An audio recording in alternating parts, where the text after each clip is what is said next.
અપૂર્ણાંકનું સાદુરૂપ આપણને રીત જોઈએ. જો 1/3 ગુણ્યા 3/4 આપેલો છે તો કરવાનું શું? છેદમાં જો 2 અને 4 છે એ બંને કરી દો ગુણાકાર. 4 ગુણ્યા 2 8 એને છેદમાં લખી દો.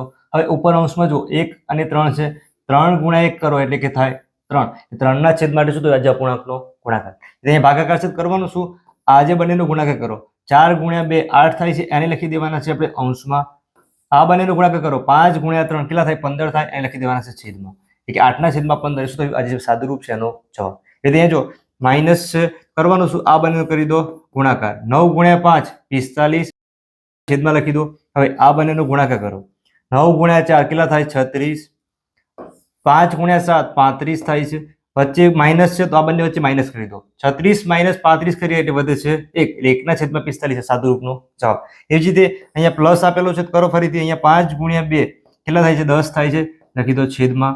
આ બંનેનો ગુણાકાર કરો. 4 ગુણ્યા 2 એટલે કે 8. અહીંયા 5 અને 1 છે, બંનેનો ગુણાકાર કરો. 5 ગુણ્યા 1 એટલે કે 5. અહીંયા વચ્ચે પ્લસ છે તો અહીંયા કરી દેવાનો પ્લસ. 8 + 5 13 એટલે કે 13 ના છેદમાં 10 શું થયું? આજે પ્લસ છે એનો જવાબ.